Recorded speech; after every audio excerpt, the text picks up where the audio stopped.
Da da da dum da da dum da da dum da da dum. This season's dumb da da dum da da dum da da dum. Everyone's dumb da da dum da da dum da da dum. Oh fucking boy! I finished volume 6, so I watched the first half of it yesterday, and I was having a pretty good time with it. I was like, yeah, okay. There's some elements that I don't like. There's some parts that are jank. It's RWBY. I'm expecting there to be some parts that don't really work, but I can see some things that are getting set up, like the awkward relationship now between Yang and Blake. Hi, Bahamut. Boy, I'm really looking forward to seeing the show explore this. Weiss has one, maybe 2 lines where she's like, okay, I know we're going to Atlas. I know it's super important, but Atlas is home, and I really don't want to go home. And I'm like, that sounds like some kind of interesting shit. Let's see how that gets explored. We've got Oz and Salem's backstory, and I'm like, this is genuinely one of the best episodes in the entire show. This is really fucking interesting. I actually like this a lot. I'm now that I have context for these people, I find both of them really interesting. And surprisingly, still very sympathetic. This is good shit. Now, you have set up a problem where you have literally told both the characters in the audience the villain is fucking invincible, which makes me as the audience go, why should I care? Because now it just sounds like you just told me we can't beat the villain. So now, if and when you do, it'll probably feel like bullshit. Maybe you can write yourself out of it. Maybe there's a way this will work. But it doesn't inspire a lot of confidence in me. I will be honest about that. But I like how the characters are also kind of dealing with it. Like, that's bullshit. That is bullshit. What the fuck do we do? Do we keep fighting? Do we keep going forward with our mission? And there's an episode, a pretty long episode. I mean, it's 23, 26 minutes. It's not long, but it's very long for RWBY, of the main cast having to deal with this. And then by the end of the episode, I think it's actually a couple episodes, but by the end you find out, no, it's not because they actually had these feelings. It's because there was a fucking Grimm called the apathy, which does that to people. Makes them apathetic and not want to go up. And it turned this place into a ghost town because literally no one wanted to get up and do anything and shit. Which is actually kind of a fun idea. It's a pretty interesting thing. I liked that, finding the mystery of what the fuck happened here. Feels like kind of like a D&D thing where a DM's okay, this is gonna be kind of a minor adventure, but let's kind of do some fun shit. What happened to the town? Let the players figure it out and go under the town and fight the big ass monster in a sewer level and shit. I enjoyed it, but what I was really fucking hoping for was at the end of the episode, because RWBY was very resistant to the apathy's effects, and you can argue if that's just because, hi again, Bahamut, if that's just her character, being someone who was very, as Blake called her, pure, optimistic, chipper, and I can believe that. You can argue it's the silver-eyed shit, and I can kind of believe that too. But the other 3 members of Team RWBY, the WWBY part of it, they were all like, nah, fuck this shit, let's not do it. And finding out that, because it was very clear that something was off in the town, it's yeah, I know this is gonna be because of whatever's going on, but I want this to be a real conversation about what should we do? Should we actually move forward? And I wanted someone at the end of the episode, because I think Weiss was the first to say, you know what, guys? I'm sorry. We were all tired. We had demons, I'm grim, but we had demons fucking influencing us. I didn't really mean what I said. I was hoping Yang or Blake, especially Yang, given her seemingly volatile emotional states, especially with Blake and shit, I was man, I want one of these two to say, I know I could blame this on the apathy, but that's not what it was. I genuinely don't know if we should do this. Can we talk about this? Because that sounds really fucking interesting to me. And it's oh, I guess we're just not doing this. And all the things we kind of seemed like we were doing with Weiss about, I don't want to fucking go to Atlas. Like, the mission, I'm fine with that. I just don't want to fucking go back home. Oh, we're really not doing anything with this. Like, she doesn't, like, have a sit-down talk with RWBY or anything. Like, oh, that's wasted opportunity. Wow, we just learned Oz's backstory. And it's fucking wild. There's a lot of crazy shit to unpack. And, like, okay, I get why he wouldn't want people to know that. That, yeah, the demon that's destroying the world and shit, my wife, who I still love, by the way, like, where it's complicated. The reason she's evil and shit, it's because she wanted to bring me back from the dead. Is this my fault? No, but I can't help but feel a little responsible, and yeah, she's immortal. And also kind of all-powerful and shit. We can't really beat her. I have a task I was given by God to bring all these relics together, and if I do, humanity will be judged, and if we're deemed worthy, you know, we can basically all live in, like, unity with the gods again, and humanity can be made whole, and that sounds great. But if we pass, or, like, if we fail the test, if we're judged unworthy, we're all gonna fucking die, and I kind of don't want to risk that, so I don't really want to bring everyone together, and I feel like I could if my wife wasn't here, but my wife is here, and she's gonna be here forever, and I don't know what to do, and I'm cursed to keep living and to reincarnate every time until I finish my mission, and I'm going to keep trying, but I don't know what the fuck to try, and there's so many people who have depended on me. There are so many people who have let me down. And you kids, God's bless you. You are wonderful kids, and I trust you.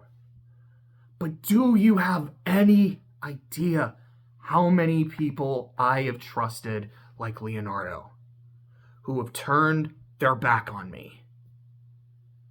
Far too many. I understand that you hate that I keep secrets, that there are things that I don't tell you, and it's not because I don't trust you specifically, but I have learned from years, and I mean years, decades, fucking centuries probably, of experience. People can't always be trusted.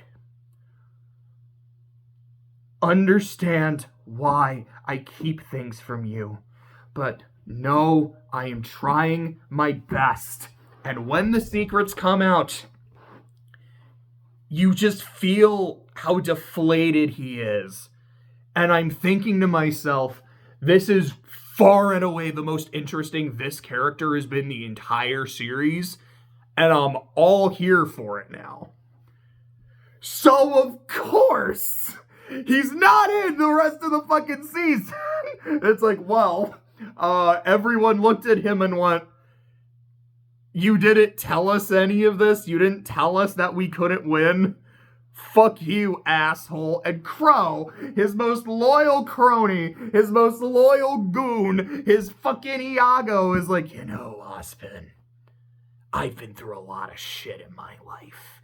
You know, with my semblance and, you know, my bad luck and all that. You know, I'm like a fucking curse. And I bring this curse amongst everybody. But meeting you is the worst curse I've ever experienced. Like, damn, we're doing this already? Like, I mean, I get it. I understand that you're upset, Crow. I understand that you're mad. I understand you being like, I'm so pissed, I just need to clock him. Which, yo, my bad, Oscar. But it's like, I get that you just needed to, like, punch the dude for all this shit. I understand if you're like, hey, I'm still reeling with the fact that a whole bunch of people that I knew and were really like close to are fucking dead. I'm now also reeling with the fact that a man I trusted inherently in Leo was a traitorous piece of shit. I'm still reeling and dealing with the fact that my own sister tried to fucking kill me. So that relationship is It's gone. And now I have to deal with this. This is kind of a lot to deal with in the span of, I don't know, let's say 72 hours, more or less. Crow is going through a lot right now. Like, essentially this whole season is him going through a mental breakdown and just, like, 3 episodes in or whatever saying, nah, I ain't doing this shit. Here's my Crow impression. Okay, guys, I'm gonna go drink. Like, that's basically all he does this season. And I'm not gonna say he's super likable, because he's not. 100%. But I'd be lying if I didn't say that he's going through a lot. I get that he needs to cope, as we talked about in season 5. We all deal with loneliness differently. We all deal with grief differently. We've all got our coping mechanisms. Crows just don't seem particularly healthy. But it's how quickly and viciously he turned on Oz. It was just that, oh, now that I know your backstory and everything, yeah, meeting you was the worst thing to ever fucking happen to me. Fuck you. Like, wow. There wasn't even, like, an attempt to have a conversation with him after. It wasn't just like, Oz, I can't talk to you right now. I need some fucking space. It was just, nope, fuck you forever. Okay, and as a result, with everyone being like, Oz, you're a fucking piece of shit. Oz, you're a fucking piece of shit. And Yang being like, what the fuck, dude? Why are you lying? And me going, we are doing this, Yang? So I was going to give you the benefit of the doubt in season 5. That, you know, like, you would keep some secrets, like, about your mom and shit. And maybe when Oz is like, yeah, I kept my secrets too, Yang would be kind of like, yeah, it's shitty, but I got it. You know, some things are a little too personal. Some things you do keep a little close to the chest. Nope. Even Yang's like, no, fuck you, you piece of shit. Why are you keeping secrets from your homies? Like, yeah, Yang, you have anything you want to share? About your mom? About the Spring Maiden? Because, I mean, you got the relic and shit. That's important. But the identity of a fucking maiden is kind of a big deal, because I'm pretty sure everyone else thinks that Cinder just took the Spring Maiden powers from Vernal and then killed her. So they think they're dealing with a double maiden. Which I don't even, like, I don't know if Ozpin has any concept of that working. Which, by the way, something I do have to say before I forget is in the backstory, they talk about how with the gods, you know, every person had magic, and it's like, this is what, like, the gods left, and that's why dusts and semblance and shit aren't magic. I mean, theoretically, people could have had semblances in the old days, I guess. But I guess instead everyone just had, like, super magic. To me, it's less that that's magic and the shit we have now isn't. It feels like that's old magic, this is new magic. Old magic is a lot more, I guess, powerful, flexible. There's more shit you can do. Whereas with new magic, like, a semblance is a lot more limited. You might have some crazy shit that you can do personally, but unless you're doing crazy things with dust, that is the only thing you can do. Excuse me, compared to old magic, which is, nah, you can do whatever. And I don't mind that. I like these two different magic systems. I don't mind that distinction. But whenever, like, that's not magic, that's a semblance. Semblance is fucking magic. I don't care. Story, stop. Weiss, stop. RWBY is fucking flying around in her coat, just teleporting. That's fucking magic. Pyrrha controlling poles. That's fucking, I know I say it all the time. It just, the distinction that they don't make bothers me. It really, really does. But in my head, I can say, cool, new magic, old magic. Old magic is way more fucking powerful. And that's why the maidens are a problem. Got it. The implication, though, is that the maidens are, like the reincarnations, or I guess in a way kind of like the one for alls, because it's not just like a reincarnation, you forget all of it, like all the memories and experiences passed down of Ozma, because that was the name of his first form, Ozma and Salem's 4 daughters. So I was like, oh, like that's where that comes. That's kind of cute. I kind of dig that. Huh. Anyways, that's all the shit with Oz. As you can tell, this is not going to be a very focused video. And I have a feeling that's how my bad seasons of RWBY are going to go. Where if it's a good season, I'm like, I want to make this super focused. With a bad season, like, there's no notes. I took notes as I was watching episodes, but I'm like, no, I got to talk about this now. I got to talk about while it's fresh, while the emotions are fresh, while I just got to, oh man. Let me actually drink some water for a second. Let me calm down. Let me, I've said this before. I listen to world music radio, and I fucking love that album. My favorite song on the album is Drink Water. Just take a deep breath.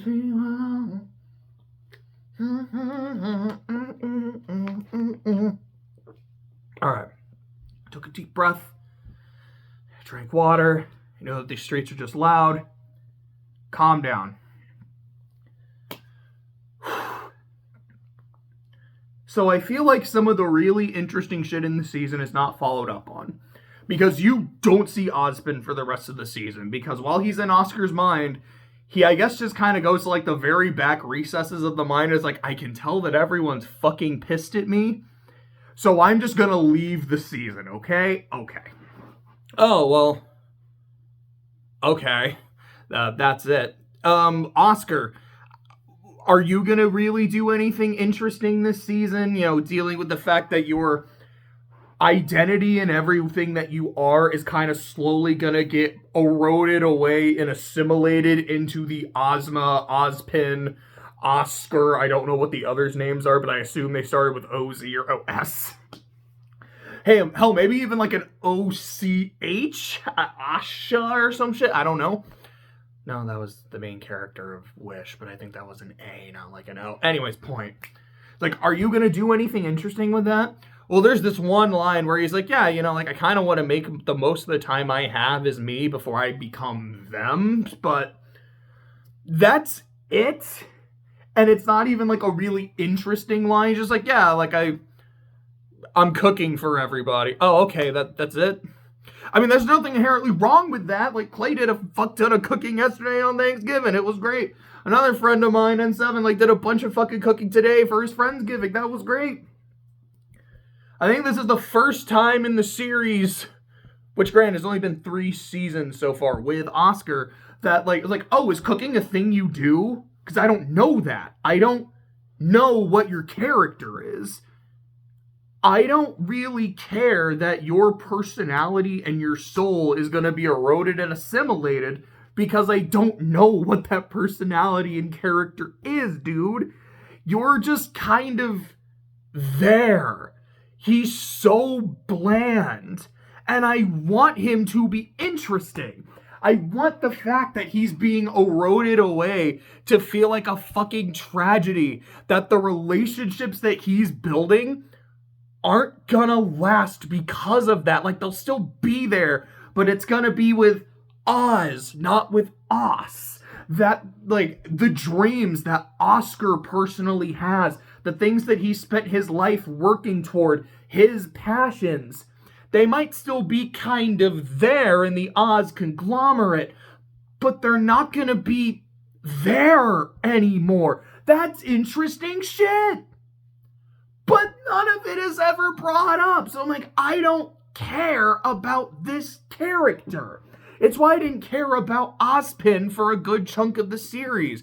He's just kind of like, I'm the guy who's in charge. And my plan is to just kind of sit here and wait until shit fucking happens. Oh, look, shit's fucking happening and we are woefully unprepared. Maybe I should have done something more. Like, that's how he comes across in seasons 2 and 3, especially in season 3. And then, like, season 4, he doesn't really do anything. Season 5, he's like, I'm just here to kind of give exposition and do a little bit of training. Season 6 was the first time I finally connected with him as a character, and it was great, and then he was gone. Well, that's great. And yeah, like I said, it's like, Weiss, do you have some interesting shit to add? Almost, but not. We're not really going to focus on it. Oh, okay. Blake, are you going to do anything interesting in this season? Yes, but not until the very end.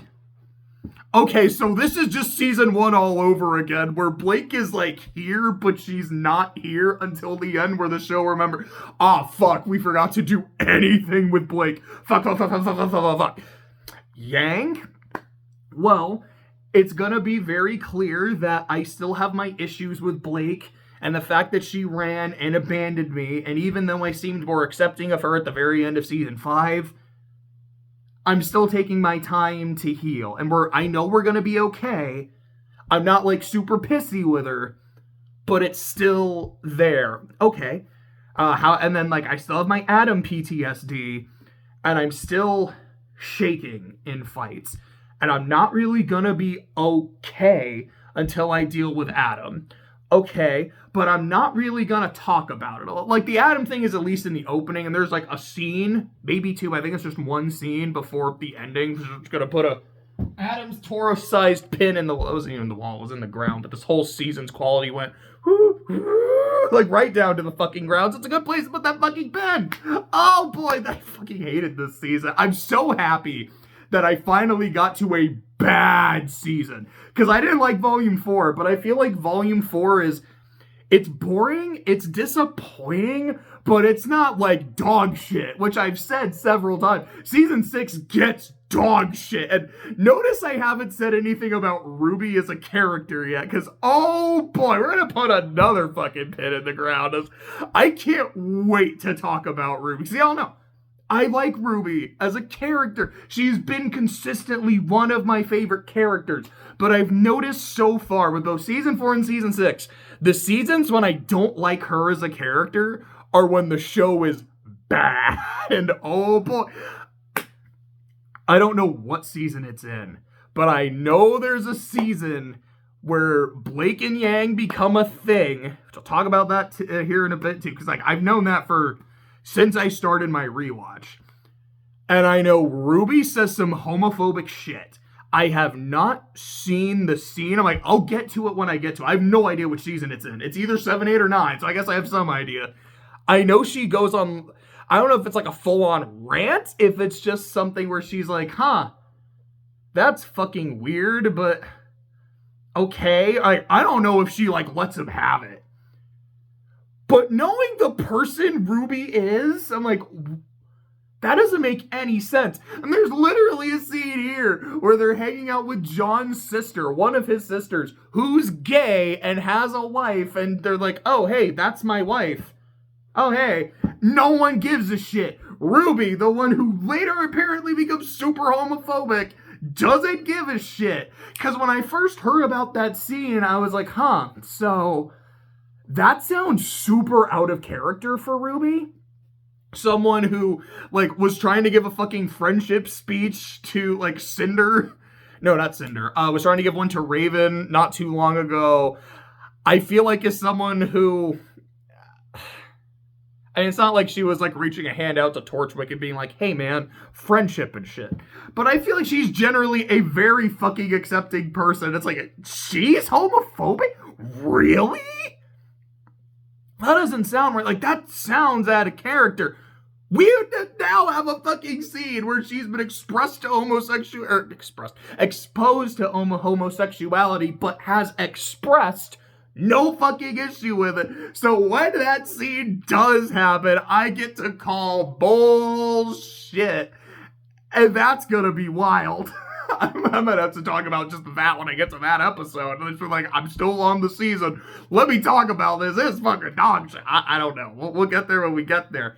Fuck. Okay, I have to talk about RWBY at some point as a character. I'm talking about Adam and all that shit with Blake. I think my real problem with Yang, because that's where I think that's where I was. I really just wanted to hear her talk to Blake. Yes, we got her conversation. What are we at? Okay, that's 24. I thought that said 54 for a second. I was like, there's no fucking way it's already been an hour. Holy shit. I know she talks to Weiss at the end of, or like in the middle of Volume 5. And like I said, I fucking love that scene from both Weiss and Yang. I think it's fantastic. I want to see her talk to Blake. And both of them talk about the relationship issues, not necessarily from a romantic perspective, but just our friendship. I tried to help you, and I was injured. Like, I was broken. And you left. You didn't say goodbye. You didn't tell me where you were. You didn't write to me, even though you probably knew where I was. You just left me when I needed you most. And then you just come back and are trying to act like everything's fine because we're all together now. And it is fine, but it's not fine, Blake. Like, I can't even say I get why you did what you did. Because you're the one that told me you don't want to be a fucking bystander anymore, that you have to act. And you went there to specifically not act, assuming Yang is told those details. I want to hear... It's not necessarily that I'm like, I want to hear her chew Blake out. Although I think what Blake did in season 4 was pretty fucking shitty. But I want to hear that conversation because it sounds interesting. And for their characters and for the relationship that they have, it's fucking important. So let me go and talk about that relationship. Because like I said, I know that they become a thing. I just don't know when. Sometime between season 7 and the start of season 7 and the end of season 9. Watching the show, I don't buy it. Especially not in Monty's run. Season 1, they don't interact with each other. Like, they barely fucking talk to each other. Season 2, there's essentially one scene where they talk to each other. And that's Yang going, you need to slow down. You don't need to stop. Let me tell you my backstory. Which, again, is a scene I really fucking love. What do you know? I tend to really like scenes in this show where characters sit down and say, this is where I'm at. Let me talk about my issues, or let me talk about your issues. I find that shit fascinating. I also like the unga bunga punching shit, but like, we'll get to some of the fights too, and like, cause some of them are really good, and then there's some where I'm like, this should be amazing, and I don't care. Fuck, where was I? Yang and Blake, their relationship. Okay, season 2, they have that scene, which does not at all come across as romantic. And then Yang says, like, okay. I don't like the way I said Yang's is. That was fucking weird. But then Yang tells Blake, go to the dance and I'll be your first dance. Which to me, again, I don't see that as romantic. That just sounds like, yo, when you show up, I got dibs. Because that's Yang's vibe. Like, as the big sister, the one that, like, you know, like, plays jokes and it's, like, down. As the one who is always down to, like, do shit and hang out. That's how it comes across. Season 4, or excuse me, I skipped season 3. Season 3, I can think of one interaction between the two of them. And that's specifically Blake saying, Yang, I want to trust you, but I don't know if I can. Which, like, boy, that screams romantic chemistry. That screams sexual tension. Now, again, you can argue she's like, hey, I've had someone who I know, who I trusted, who I loved, who became a piece of shit. So this is kind of familiar to me. So again, you can maybe make the argument of like it's starting to compare Yang to Adam, and Blake was, I think she was in a relationship with Adam because they don't really go into the details. My assumption is that they were a couple. Blake saw how Adam was becoming a piece of shit and she said, I can't do this anymore. I have to leave. It's possible that they weren't actually romantic. Adam was just someone she really liked and was super possessive of her, but my understanding is like, no, they were a couple. So she's comparing her to Adam, then maybe it's like, yeah, she's comparing her in other ways too, but it does not come across as romantic or sexual to me. Season 4, they don't interact. In season 5, they don't interact. In season 6, most of their interactions until that ending are, I don't really want to hang out with you right now, Blake. I get it. You want to make sure things are okay, and they will be, but I just kind of need my fucking space. That's it. Boy, this is really riveting romantic tension. So let me pull out the Adam pin. Make sure the Ruby pin is in there. Make sure the robot pin is in there. And we're going to make sure the Cinder Neapolitan pin is in there. We're going to make sure the Juniper pin is in there. I don't really have a Maria pin. There's not really much to say. I feel like I'm supposed to think she's really funny. Oftentimes, no, but there is this one line that I laughed at pretty hard. And she's like, yeah, so, the person running security at the military base is someone I'm pretty familiar with. Oh, so she's your friend? I wouldn't say that. And then that joke in particular goes on for a little bit. It's like, your acquaintance? No. Familiar? No. Your enemy? That's the one. It's like, that's okay. I think if it had been like a little snappier, it could have been funnier. It's the line like right after though, where she's like, hey, all hope's not lost. Maybe she's dead. That got a laugh out of me. It's like, that's one of like the really funny lines of the season. But pulling out the Adam pin. The one problem I have with this, I guess two, going from the like Blake Yang shipping shit. But to me, the big problem with this is this feels a season too late. For a couple different reasons. Reason number one. Season 3, Adam shows up, fucks up Blake's mental state, fucks up Yang's physical state, refuses to elaborate, and leaves.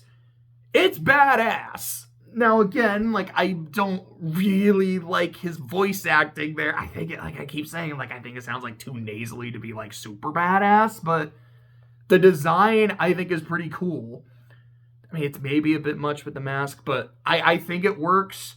And it's like, that is pretty badass. He showed up, fucked shit up, and left. I respect that. He's established as a threat. Season 4. He doesn't show up.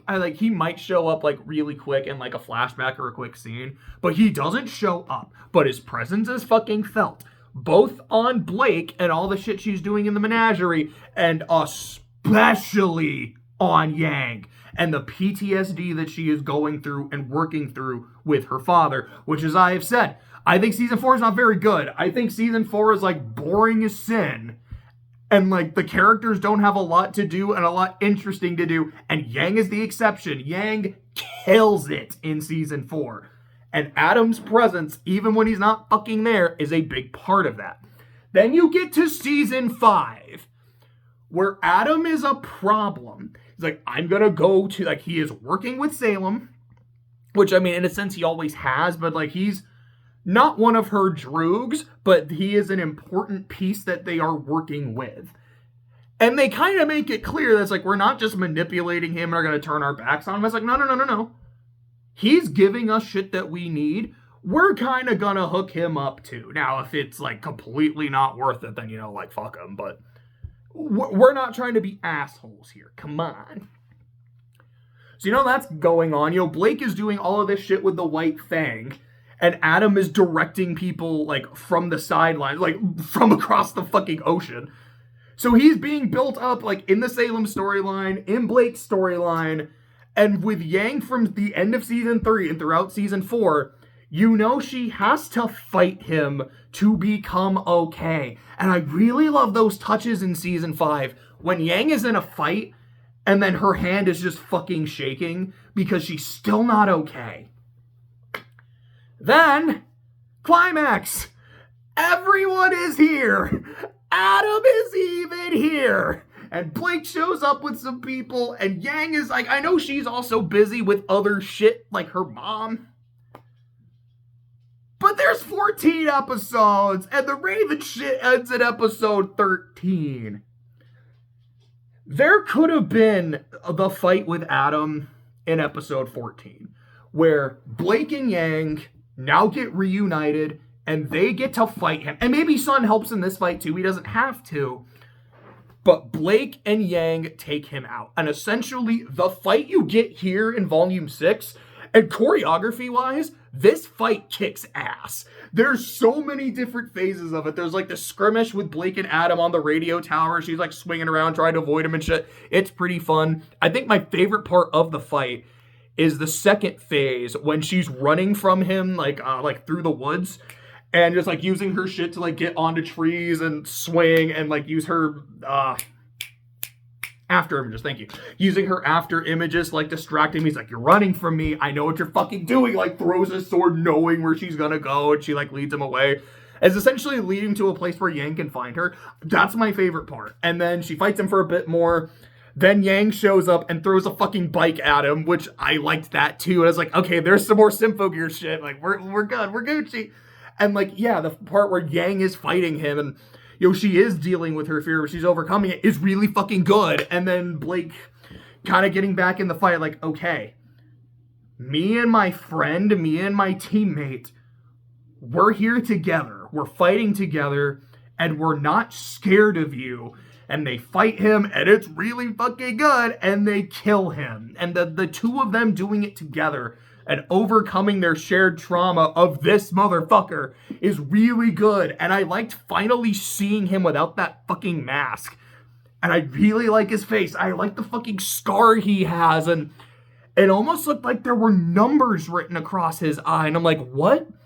What is that? Like, was he actually in a concentration camp kind of thing? Because boy, that explains a lot of where that fucking rage comes from. Like, holy shit. Like, that whole section, basically everything from when he took his mask off was like, this is the most I have liked this character. I hope he gets his fucking ass beat. But this is the most I have liked this character and come closest to sympathizing with this character. He has a great send-off. It would have been better in the last season because, like, Blake dealing with him is built up all season. Yang having to deal with him still feels like it's being built up to. It's a great way to kind of, like, reunite Blake and Yang because they don't really get one in season 4. Or, excuse me, season 5. Obviously they don't get one in season 4. Blake just kind of shows up and is like, oh, hey, you're here. Yeah, I'm here. Are we cool? Yeah, okay, and like, that's it? This would have been great, and I even said at the end of season 5, I was like, the problem here is they make Adam such a non-factor and not a threat at the end, where Blake's like, dude, I'm not fucking scared of you, no one here is scared of you, go on, get out of here, run, scurry like the fucking little mouse you are. Like, is it cool and satisfying? Yeah, but also, I'm like, this guy is not a credible threat anymore, in my eyes. He's just kind of pathetic. And I don't feel like that works when you set him up as part of the final boss. I mean, I guess he's not the final boss of the season. But when it's supposed to be this great cathartic fight and also be a badass fight, it doesn't work when the threat's not credible anymore. And the end of season 5 made him so fucking uncredible as a threat that I'm watching this and going, this feels too late because I'm not as invested as I should be.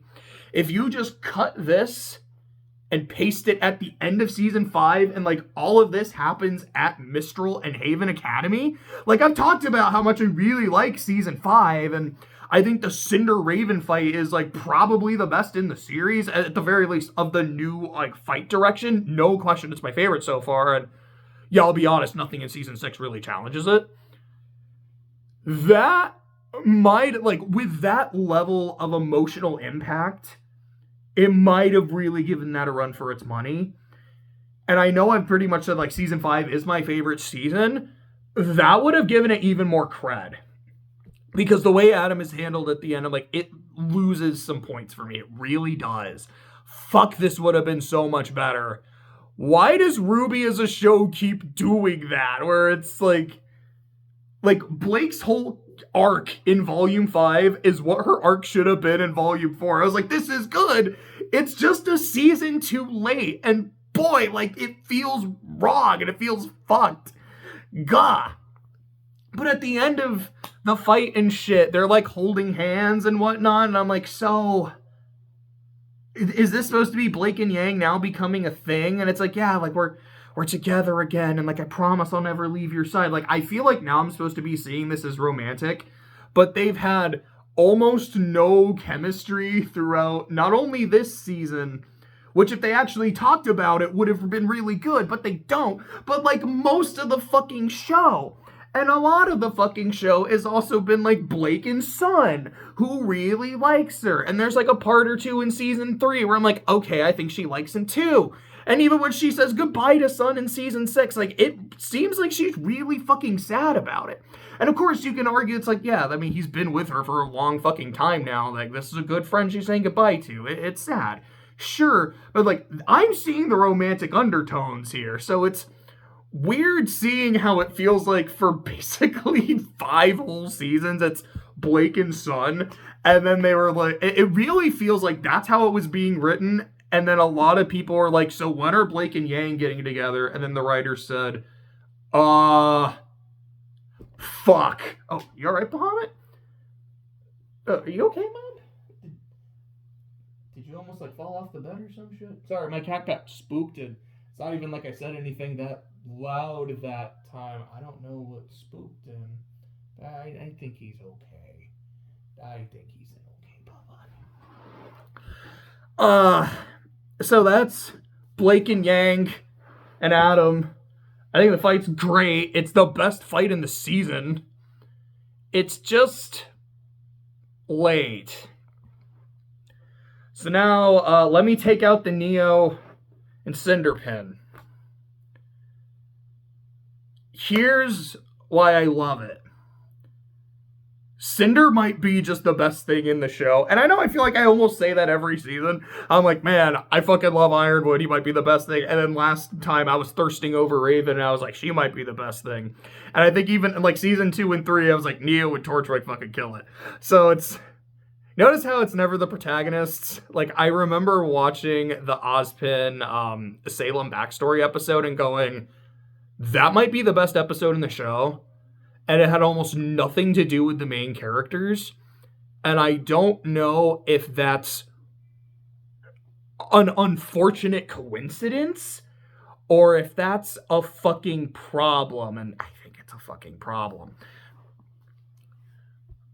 I love how much of a piece of shit Cinder is. I love how vindictive she is. I love how sadistic she is. Like, this woman finds her, and you don't see it happen, but the implication is like, yeah, Cinder fucking killed her, took her clothes, took her money, and is now just, like, going into hiding as this person. And then when she finds, like, she bribes, or she's not even really bribing, she's paying for a service. She pays for a service from this gang that all have spider tattoos, you know, fucking shout out to Hunter x Hunter. But, also, it's like, I want to know this person's story. It's like, I want to spin off just dealing with these people. This is fucking cool. But, she's like, all right, like, I want information. I want information on these assholes that like being Team RWBY and them. It's like, tell me who, like, where they are, where they're going, blah, blah, blah, blah, blah. And, she throws a bunch of money. It's like, oh, is that your life savings? They were someone's life savings. It's like, I liked that. Like, it's just her... I think I said this in the last video, like her complete lack of empathy and her just exuberance when it comes to sadism makes me so interested in this character's backstory. I'm like, no, there is very, very little that will justify how much of a colossal piece of shit you are.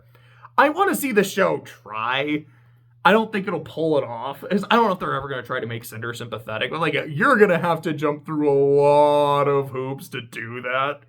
I don't envy you if you do. But I do just want to know what does make a person that awful. She's great. Teaming her up with Neapolitan is great. This is a character who disappeared at the end of season 3, was not present at all in season 4, not present at all in season 5. She finally comes back. She's wearing Torchwick's hat, which makes me go, yeah, that's fucking... He got eaten. Like, all of him got eaten. Didn't the fucking hat get eaten too? It was on his head. How the fuck does she have his hat? You know what? I can justify that. She was able to procure a similar hat. That's believable, and it's just an homage to her boss. Cool. Makes sense to me. Okay. They're teaming up to kill RWBY. because Cinder wants RWBY dead, and Neo blaming RWBY for what happened to Torchwick because they were both fighting RWBY, and then that was essentially the last person to see Torchwick alive was RWBY, blames RWBY for the death. Cool, I buy that. And Cinder going, okay, look, I want a little Dead Riding Hood, you want a little Dead Riding Hood, but my boss won't let me kill her. And if I directly go against my boss, I'm fucked. But you have no such orders not to kill her. So, I mean, if I don't stop you from killing her, I mean, I'm not really going against my boss's orders. And I mean, if you just happen to do it, I just happen to be looking in the other direction, I mean, I get her dead and you get her dead. So, partners. And I also noticed that Neo wears heels and is still like a foot fucking shorter than Cinder. Like, dude, how fucking tiny is this girl? Like, I think it's kind of funny. I love all that shit. Here's the problem. Neo is introduced wanting revenge on Cinder for Torchwick dying, which leads to this fight in a bar, which feels like it's something like out of a Jackie Chan movie where they're like fighting on like the actual bar stools. I think Neo like flips up like a bowl and like lunges it at her and she catches it and is doing like the choreography of the fight is awesome. It's such a fun fight. And I'm sitting here going, this is so stupid. You are blaming Cinder for the fact that your boss got fucking eaten by a giant crow that Cinder cannot control and was nowhere near. Why the fuck are you blaming her? I get blaming RWBY. Why Cinder? Because that's literally how the fight stops. Cinder's like, can I call a timeout? This is dumb. You and I should be on the same side. I have no beef with you. The person who's actually responsible, you know, aside from the random giant fucking crow that ate him, whoops, like, I didn't do that. The closest thing to a person to blame is RWBY, and I want her dead too. Why don't we just work together? And you, like, yeah, like, if Neo was specifically seeking Cinder out to be like, look, I want that person dead, and you probably know where she is. It's like, I don't think I can do it by again, she can't talk, but if she can communicate it, like, I can't do this alone. I don't know what all your connections are, but I think you can get me to RWBY so I can get my revenge. That would make sense to me. Again, it's like, I like where it went, but it didn't make sense to get there. Oh, I do also have to say the fucking song that's playing when they're fighting, which I know is also Neo's song and cross tag about like the one thing she wants is revenge for her boss and shit. It is pretty fucking sick. I do dig it. I like it a lot. I'm like, see? Casey Lee Williams is also like singing Neo's song and is the voice. It's my headcanon that every fucking vocal song in the series is being sung by Neapolitan, at least... maybe not all of them, but it's like, I have most of them. Like, give me this, okay? Sorry, like, I'm leaning forward because I'm getting a text. It's something I'll fuck with later. Okay, so that's the Neo Cinder shit. I've talked about Ozpin and Crow. Is it time to talk about RWBY? No, okay, I'm going to talk about Juniper next. Because I want to save RWBY herself for last. Because I know I've already been talking for almost an hour. But I can keep going. So Juniper. John, okay. It's important to note, the party gets split early on in the season. Keep that in mind. They were okay with splitting the party of RWBY, Crow, and Oz on one side, and the remaining Juniper members on the other. It's like, we will meet up later. As long as we promise to meet up and shit, we can do it. And it's train shenanigans. And let me bring up the train fight real quick. It's kind of weird the way it's edited because it starts on the train fight and then shows some other shit, and then we like eventually get back to the train and whatnot. For the most part, I think it's fine, but the last chunk of it was a classic RWBY fight where like we really get like the momentum of like of Weiss, not Ice, of Weiss sliding around the fucking train and like stopping people in place, and RWBY like bouncing around with the fucking recoil, and she'd be like Blake using her thing to swing Yang around and whatnot. I'm like, this is old school RWBY fighting, and it's badass, and I love it. Had to shout that out real quick. So that's all suffice it to say. The Juniper members aren't there when Oz's backstory is revealed through the genie. Don't ask. It makes sense in context. Like, I'm not going to talk shit on that. When they find out, John gets really fucking pissed, starts yelling at Oscar, like fucking grabs him by the scruff, slams him against the wall, and I'm like, okay. John, I get it.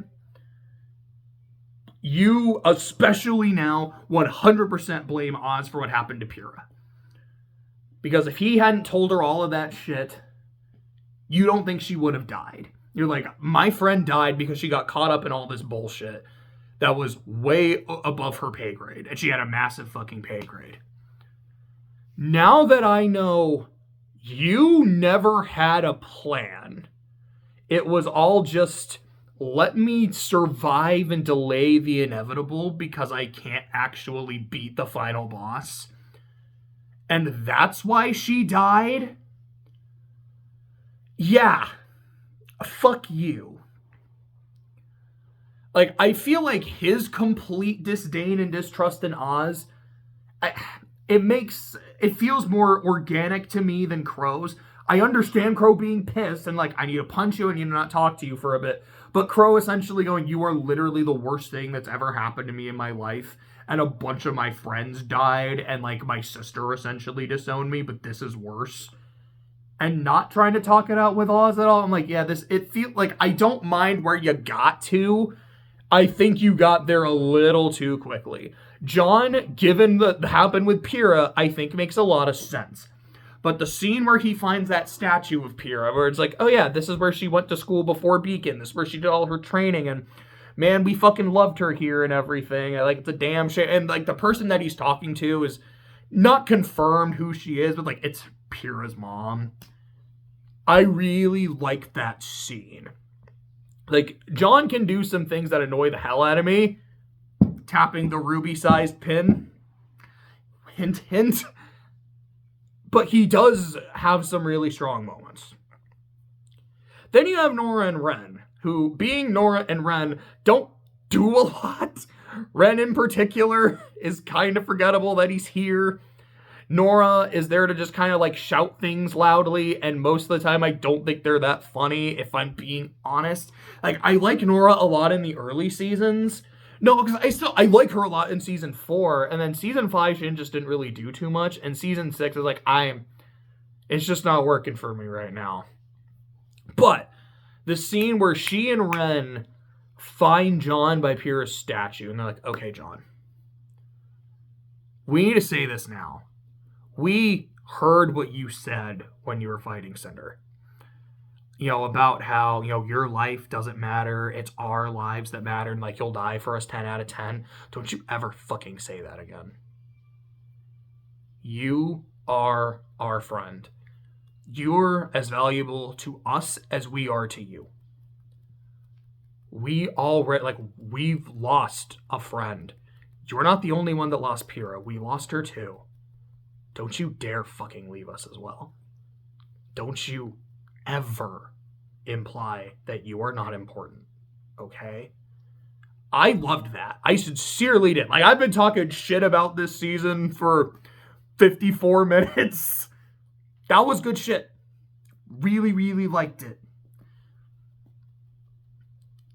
Can't say anything else about Juniper without talking about RWBY. So let's take out the sniper rifle shaped pin.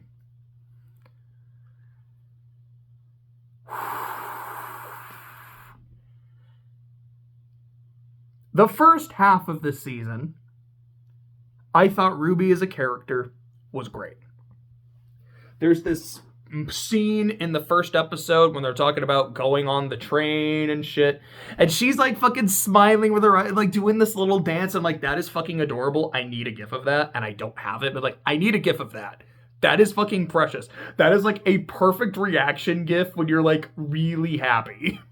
It's like, that is how I imagine Steelers fans felt when they found out that Matt Canada got fired. That's kind of fucked up to say, but I know a lot of Steelers fans, and all of them were like, thank goodness. Very similarly, in another episode, I think it is like episode 6 or episode 7, when they're at John's sister's house and they have food, she's like, who cares about plot right now? We have food. And then she's just kind of like in the background of a shot holding these like sandwiches and again doing like a little dance. I'm like, that's fucking adorable. There's the fact that she is the one essentially trying to hold this group of misfits together. She is the one who's like, I know my uncle, he needs to be able to grieve, to process what he's going through, and I want to give him his space, and I want to understand him. He's also being a drunk, unhelpful piece of shit. And there's a point where I can't tolerate that anymore. I can't just be his loving niece. I have to also be the leader of my fucking team. You know, when they're in the apathy village, she's the one where they're all like, hey, Ruby, let's just like stop the mission. Let's just stop the mission. Let's just stop the mission. And again, I wish one of them had said like, I actually kind of meant that. Can we talk about this? I think that would have been great. Ruby is the one person who's like, no, I think we need to continue it. And then there's like that temptation of, maybe they're right. No, I can't do this. But then she gets so spooked, she drops the thing anyways. It's like, fuck. Didn't mean to do that. We have to go. This is important. I really like that. Like her role as team leader might be at its best in this season because you do see they need her. Like they need that optimism. Again, as Blake put it, they need her purity in these kinds of moments. And again, just like her, when she's able to just have fun, I think she's at her best. But you do get some good shit with her, even when she can't be having fun and has to be the boss and keeping everybody sane. Then you get the second half of the season. Because the entire first half, I was like, season 6 is pretty good. It's not great. There's things I don't like. Like that whole thing on the train where they're like, hey, we have to turn the guns off because the guns are luring the passenger, or like the Grimm to the passengers. Well, I get what you're trying to say. It's like we as huntsmen are trying to keep the Grimm to the back few cars because that's where the passengers aren't, and we were doing that, but the guns are a distraction. It's like it's distracting the Grimm and it's leading them to these front cars. Okay, I get what you're saying. The guns are also putting in a lot of work and actively helping. So, like, there's a clear downside to turning them off. And then you find out, which the characters didn't know this at the time, but they end up finding out you're right, Bahamut? You look like you're kind of glitching a little bit. Okay, you back to normal now. That was weird. Anyways, then they find out that the relic that they've been carrying now is, like, it attracts Grimm, like, thanks to Oz for not telling us that. And I will give them that. I was like, yeah, he's like, I didn't want to cause panic and anxiety.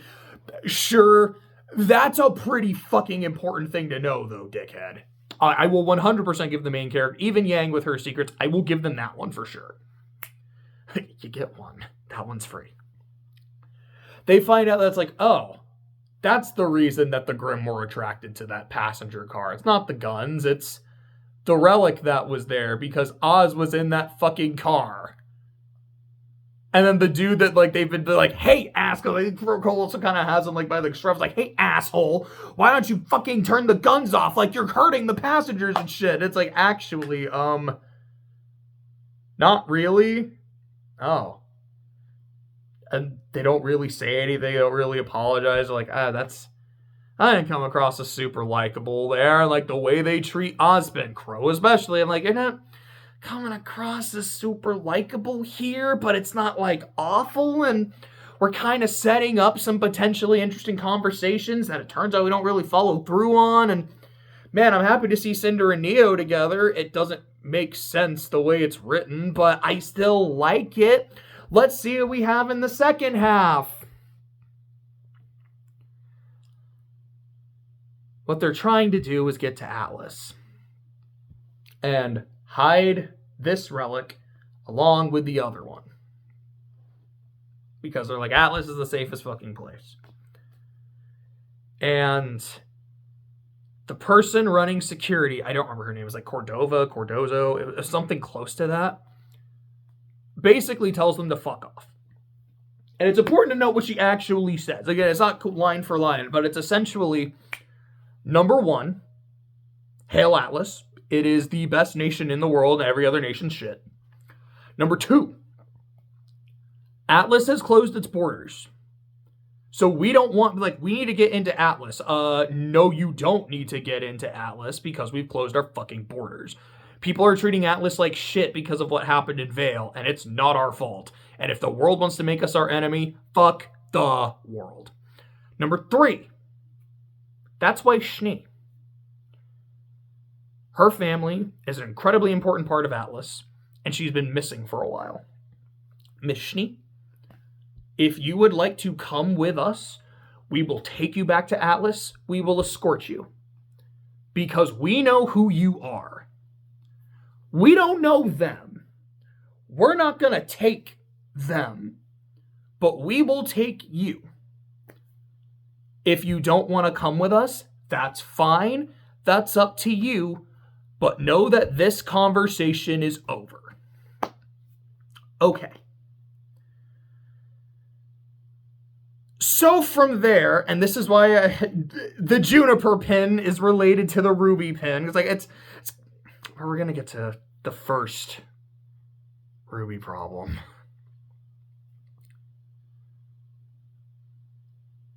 Essentially, their mindset is, we need to get to Atlas, and the people there said, no.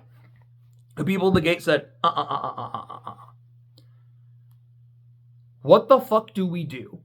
What plan should we use? I'm like, okay.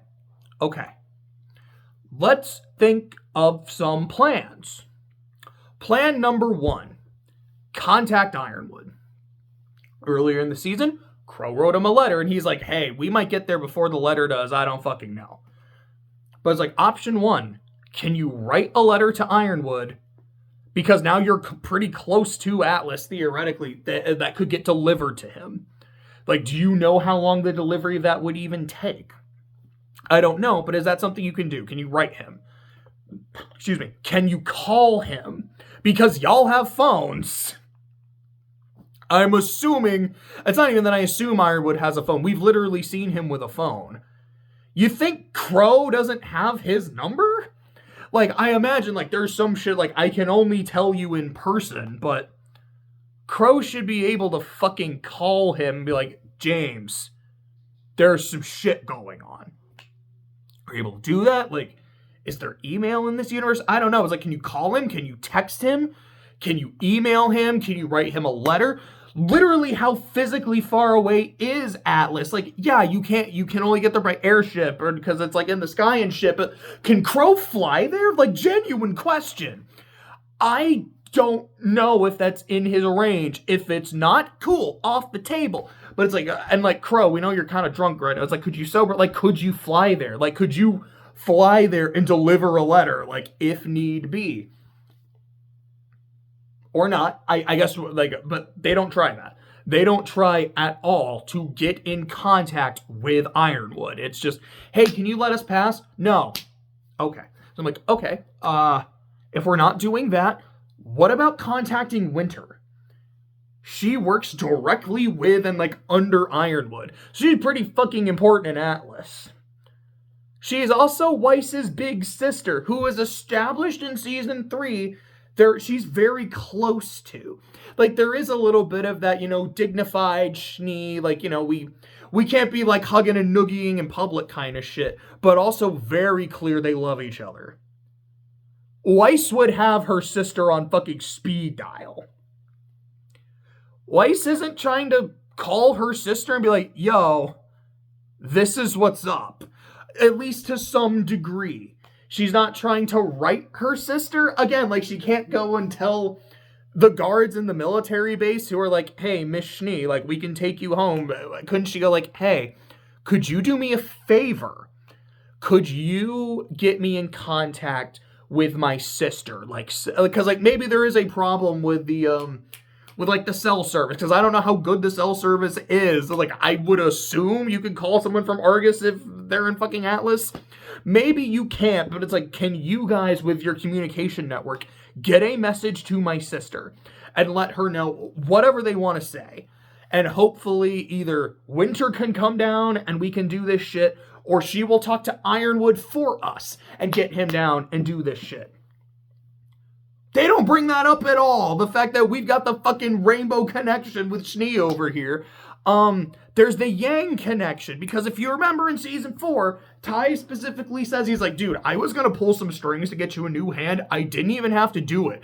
Ironwood was already on that shit. Which again, as I talked about, I was like, I don't super buy it. But if that's how it is in canon, they can use it. Yang could be like, no, like, we know the general. He made my fucking arm.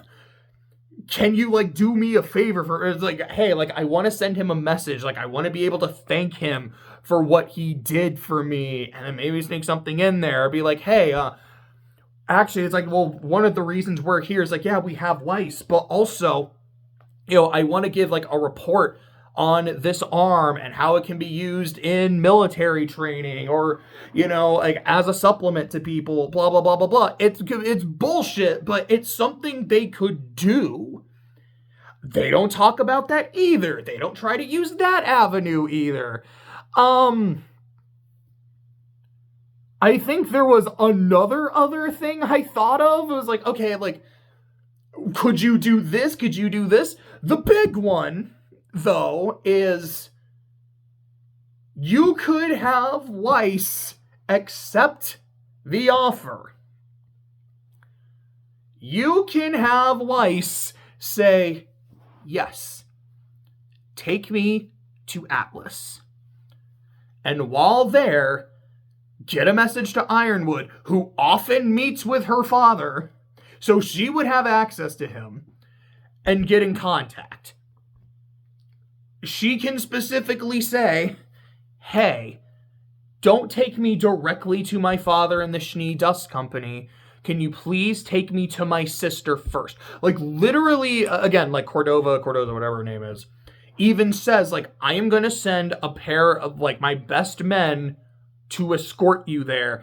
And please let General Ironwood know that specifically. Which implies that Weiss is going to have a meeting with Ironwood, which is the fucking point of getting to Atlas. So, why can't you just have Weiss go either by herself, insist that Crow go with her as a licensed huntsman, because he even shows his license a couple times, be like, yeah. It's like, I understand that, like, there's a ban on people in Atlas, but, like, look, this is the man who helped rescue me, who wants to take me back. I want to make sure that he gets his reward. Like, ma'am, I understand that you have your own security and you want the best men there to protect me. I appreciate that, but I need to make sure that he's here as well. Like, if you don't want all my friends, that's fine. You know, fuck them. Am I right? I'm right. But I need him. I feel like Weiss could have enough pull to do that. They sneak Maria, the old lady, into her luggage. They can do that. They could maybe have snuck RWBY into the luggage. Ren could like, I don't, again, like, this one is like, I'm like, logistically, I don't know how well this would work. But Ren could possibly just make everyone invisible during the ride. Now, I know it's super taxing on him, but John can do this shit where he's like, I'm going to use my aura to amplify yours, and I have a lot of aura, so I can do this for a long fucking time. Which they did on the fucking train. Again, like, I don't know how long it really would take to get there, and then when it wears off, there's a bunch of extra people on the ship. So that one, I'm not like, yeah, why didn't you fucking do that? Could at least have discussed it.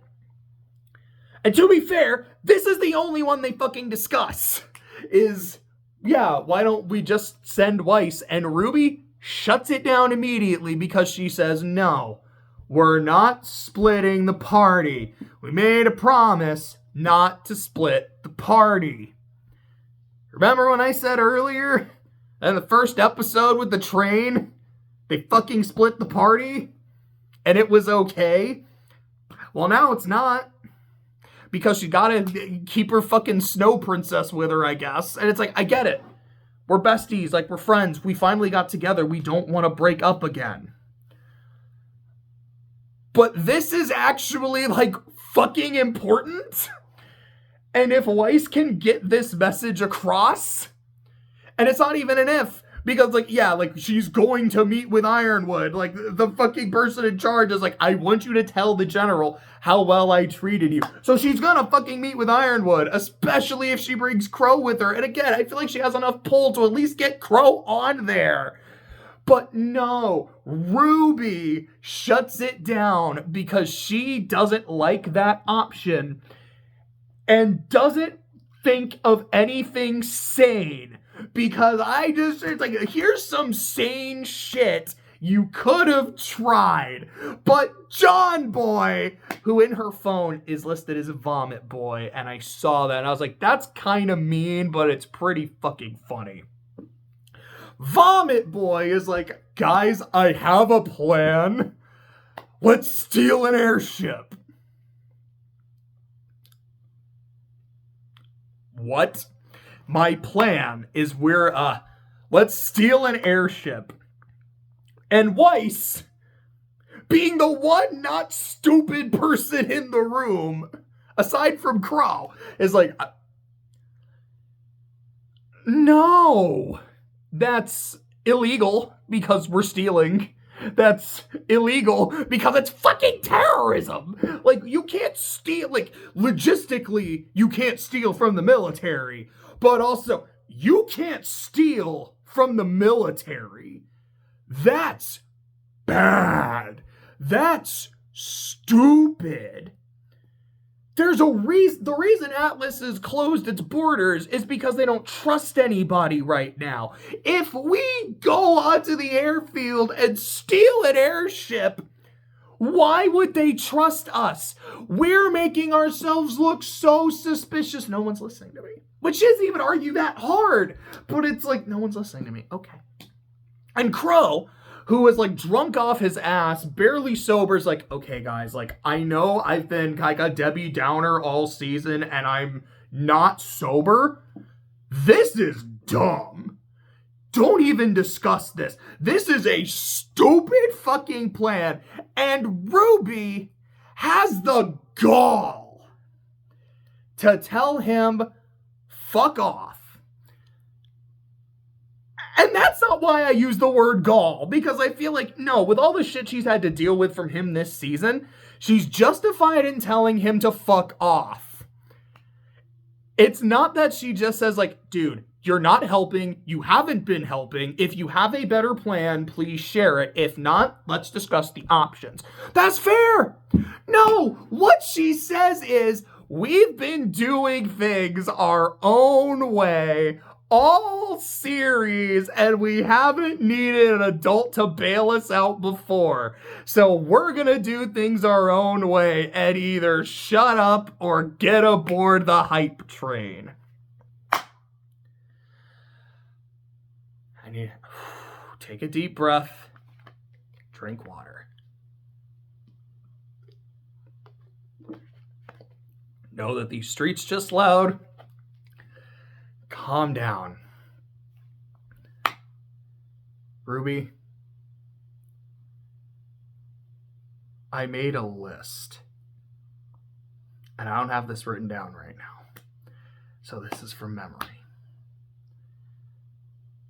A list of times when you were bailed out by an adult and or through pure unadulterated bullshit.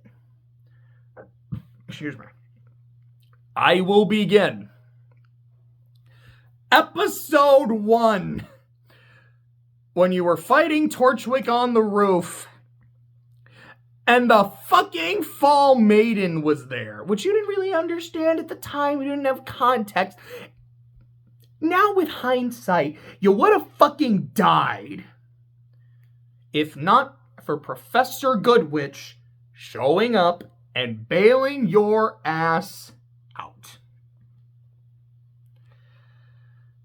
Season 2. Remember the train? Okay, first off, remember when you were alone without your weapon and you got captured by Torchwick and were fully at his mercy? And if it wasn't for your teammates and a teacher, an adult, by the way, you probably would have fucking died. But sure, you weren't bailed out, were you? How about right after, with the train that you failed to stop?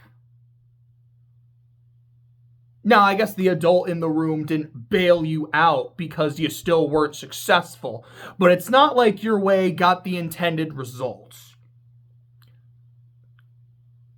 Now, you did get Torchwick arrested. I will give you credit for that. However, that was not on your own. Because there were Grimm all over the fucking city, and you even mentioned, you specifically were like, yeah, you know, a lot of shit was destroyed, and a lot of people got fucking injured.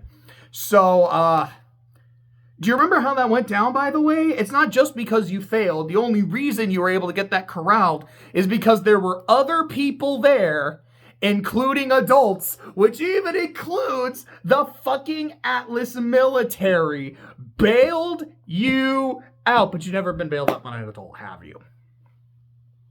Season 3, where you failed. What the fuck did your way accomplish besides complete and abject failure? Nothing but complete and abject failure. You weren't bailed out by an adult because the adults didn't help. I will give you that. But it's not like your way helped either. And maybe, just maybe, your terrible decision making in deciding I'm not gonna fucking tell the adults anything for a good chunk of the series. Maybe if you didn't do that, things could have worked better. Maybe you should to have tried to have an adult bail you out there. Also in season 2, remember when you didn't stop Cinder from like getting all the information that she wanted? Maybe having an adult would have fucking helped in that situation. Let's continue. Let's look at season 4. Remember Tyrion? Remember how y'all were at his fucking mercy until literally an adult, this same motherfucker that you are looking into the windows of his soul and telling him our way works and we've never needed an adult to bail us out. Do you remember when this same drunk ass motherfucker saved your ass? Do you? Do you also remember him telling you several times throughout the fight, back the fuck off and don't get involved? And you ignored him, got specifically involved, which caused him to get distracted and nearly fucking killed? Now, yes, during the fucking weird centaur thing, you didn't need an adult to bail you out there. Oh, wait, actually, in a sense, you kind of did because, like, the patrols of the adults were the ones that took you to safety. But I guess you actually didn't really need any in the fight. I will give you that. But the reason an adult couldn't have helped is because of what I just mentioned and your dumb ass getting him poisoned. And that's not even getting into whatever the fuck Weiss was trying to do in season 4 and failing miserably, and then needing an adult to bail her out in the form of like fucking Klein the butler, and then also with hitching a ride with a dude who I'm assuming wasn't a child, by the way. You have Blake needing her parents, like her dad's influence to help her with shit. An adult, by the way. Yang needing her dad to, like, needing Ironwood, an adult, to get a new fucking hand. Her dad to help her through all her shit. Then in season 5, Yang needing Raven, her mom, an adult, to get her to you. You remember any of this, RWBY? Does any of this shit fucking ring a bell? What about this season? When y'all were in the sewers and Maria was helping you out of the sewers and, like, was teaching you, like, you need to do this right now and I'm going to essentially tell you how to use your eye shit. Remember that? Do you remember, like, 4 fucking episodes ago where an adult bailed you out of a situation? Do you remember? Like, oh my God. With how much of a piece of shit Crow has been all season, there is no problem with you telling him to shut up and fuck off if he's not going to help. But the choice of words is so brazenly stupid and ignorant. And it's the lack of self-awareness at all that clearly pissed me off. And it gets worse. Because when this plan goes pear-shaped, because believe it or not, stealing an airship from the fucking military that closed its borders and doesn't trust you went pear-shaped.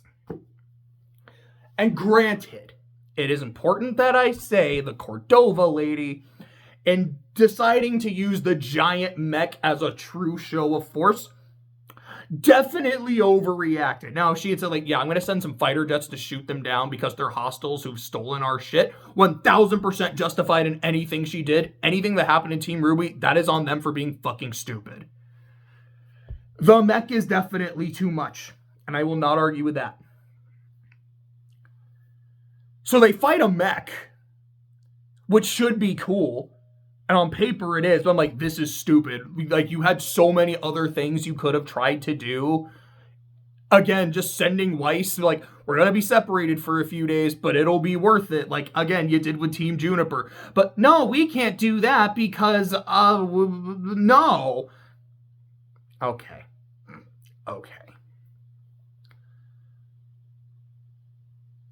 There's this one scene where RWBY is talking to the mech lady and is like, look, this is your last chance. And there's 2 things she says. I don't remember the order. She says 2, but I think the first one she says is, we're only doing this because you gave us no other choice.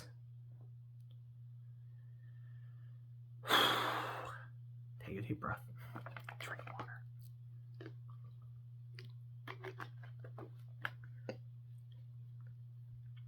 RWBY, I already talked about some of the choices you could have had. You could have tried to get directly in contact with Ironwood. Crow could have tried it. Yang could have maybe tried something. I think he would have listened. You could have used Ozpin in some way.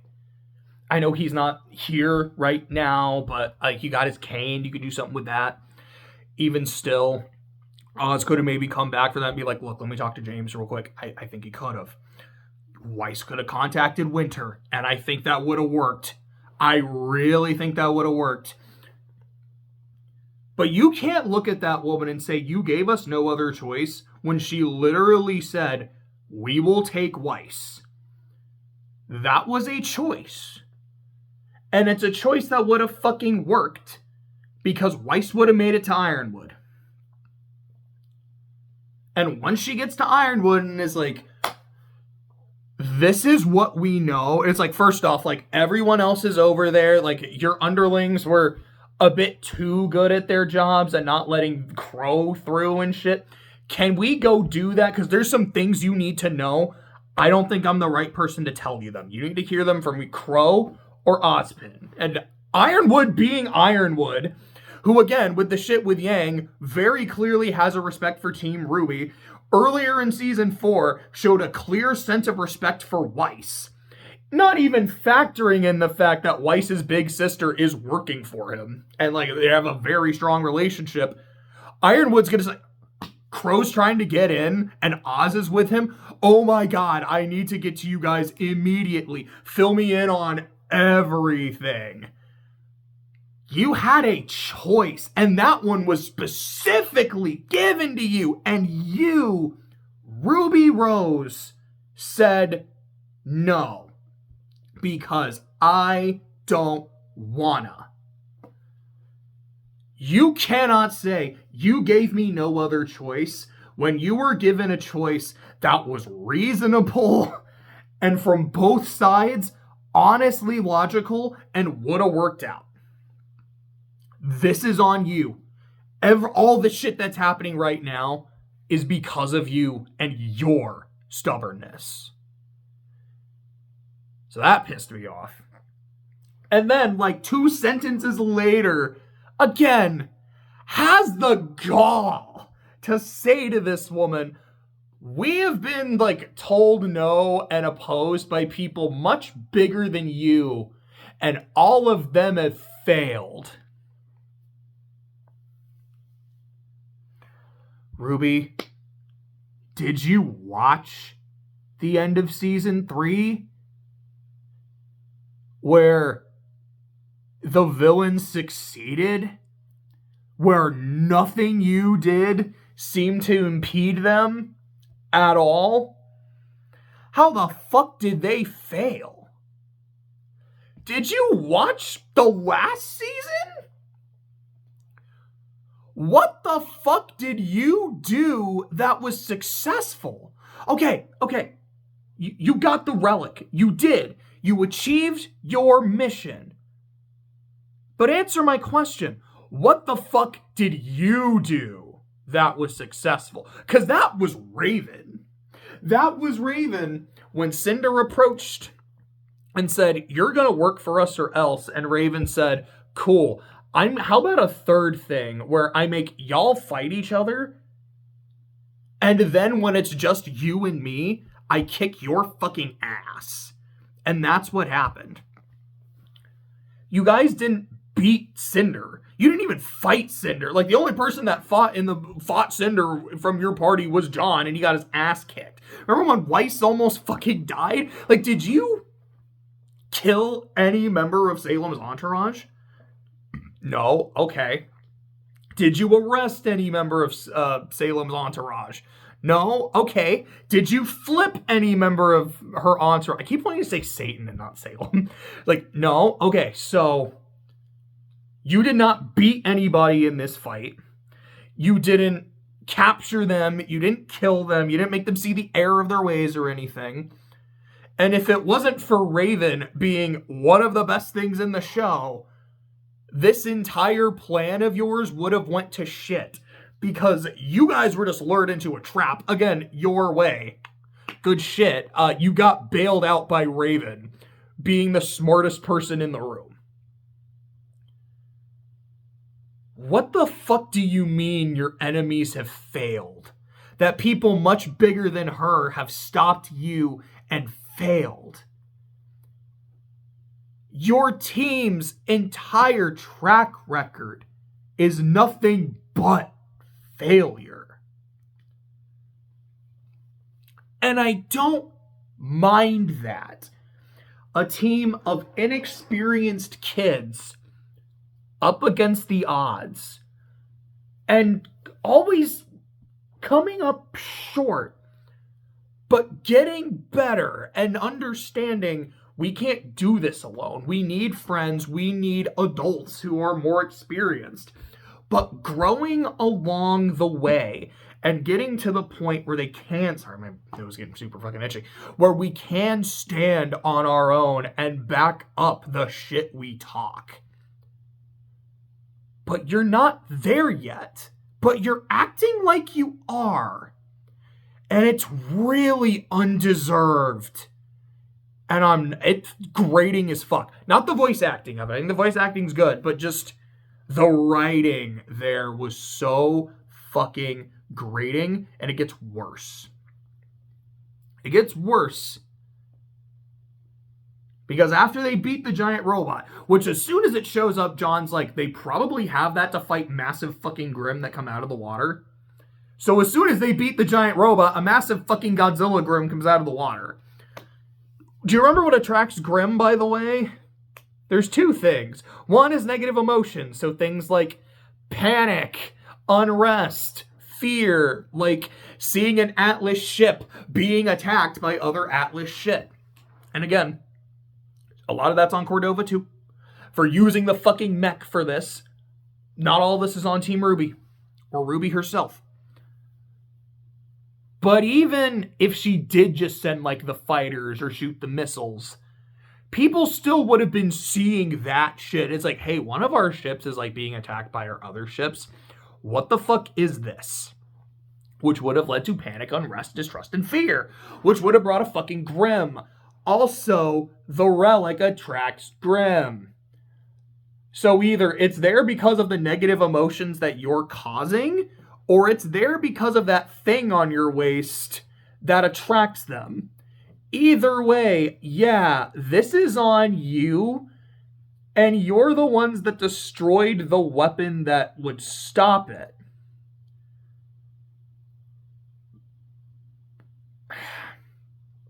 Am I mad at them for defending themselves? No, absolutely not. I'm mad at them for putting themselves in the situation where they needed to defend themselves without exhausting other options first that are fully reasonable. And they didn't do it. It was immediately just, can we get what we want? No, but we'll do this. No. Let's steal a ship. Okay, we're going to stupid and insane immediately. And this isn't Symphogear where like fighting crazy with crazy is literally like a fucking plot point. This is just dumb. And then, how do they beat the monster? Well, RWBY uses her silver eyes to stop it and turn it to stone. Which, by the way, I like that scene a lot. And I do like how it's brought up and established for Maria, who also had silver eyes and shit. It's like, yeah, it's... What powers the ability is your desire to protect life, to protect light. Think of your family. Think of your friends. The people you want, you need to protect. And she starts thinking, and it's like all these different flashbacks, and I love the art style, especially whenever they showed Penny. Like just that moment of Penny's broken body, like in that art style, looked incredible. I fucking loved it. And you also finally get to see the face of Summer Rose, and I saw her, and my mind just went, damn, that is a beautiful woman. Damn. Raven and Summer?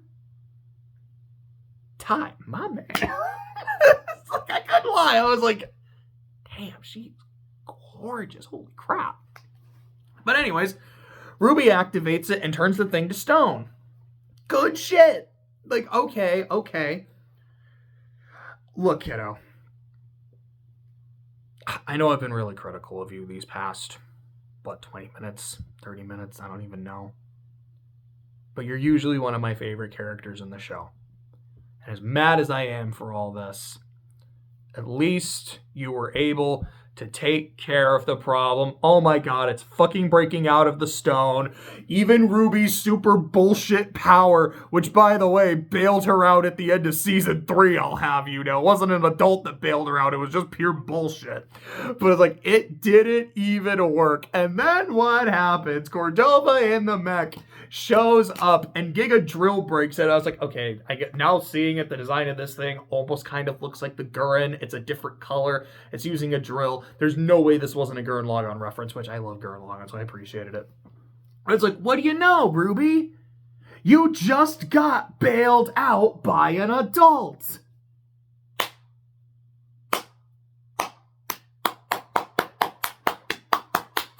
not going to stand all the way up because I don't have like a full body shot going on, but oh God. Like, even in your moment of triumph, you still didn't pull it off yourself and needed someone to bail you out. But you're going to see this as an absolute win. You're not going to look back on this and go, I got lucky there. I really got lucky. You're going to go and you're going to look at this and go like, I fucking kicked its ass. I did it. And everyone's going to be like, you did it, RWBY. That was badass. And then after that, Cordova's like, you did help destroy the giant monster that you summoned, by the way. But you did help destroy the giant monster after you completely trashed the thing that was supposed to destroy it. But you did help stop the giant monster, by the way, even though you had other opportunities and other options you could have used. So we didn't have to go to this in the first place. But since you did help destroy the giant monster, I guess I'll just let you go. And ignore stealing military and government property. I'll let it slide.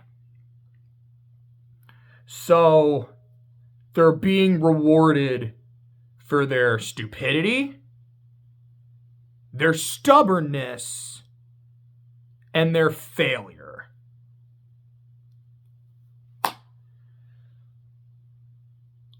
Oh, this answers one of my questions. Question number 1. Was RWBY ever good? I have to say yes. With the exception of season 4, which even then I think is bad, but not like awful. I like the first 5 seasons. Even season 1, like it's a janky piece of shit. But it's so sincere and there's so much love in it that I'm like, I can't hate this. I don't hate this. I hate aspects of it. But I like it. I have a soft spot for it. And then it gets actually good. How notable is the change in direction after Monty's passing? With the art style shift, very noticeable, and the fight choreography, also very noticeable. Does the show get bad? Excuse me. It does in season 4, but it rebounds. Okay. How bad does it get? It gets volume 6 bad. It gets, I genuinely feel like I'm being insulted. Like my intelligence is being insulted by the main characters bad. I've heard season 7 is worse. And hypothetical audience, I'm excited. Because I started rewatching RWBY, so like I heard it got terrible. And here's the thing, this is a win-win situation. Because I either get to see a show that doesn't get terrible and stays good, and I have a good fucking time. Or I see a show that gets bad, and it gets like so wildly, crazily, entertainingly bad that I have a good time. Because I'd be lying if I said I didn't enjoy the second half of season 6. Like, it's terrible. It's dog shit. But it was so bad and like so confident despite how bad it was. I was having a good time, like just fucking roasting it. And I wasn't saying a lot out loud, but I was like just in my head like, oh boy, I can't wait to fucking talk about this. Oh, I can't wait to talk about this. Let's go. But, because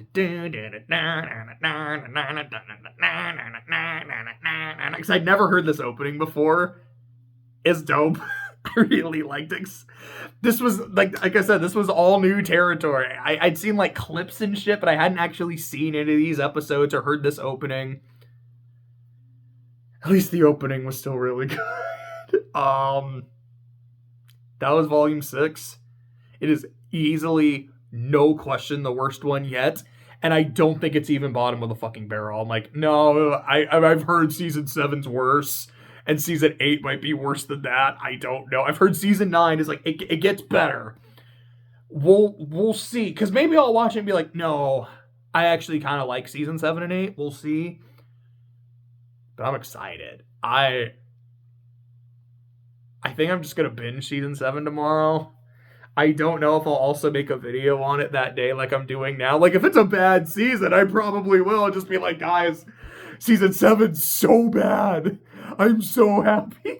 I don't know, but we'll see. Even if it's not tomorrow, I'll probably see it pretty fucking soon.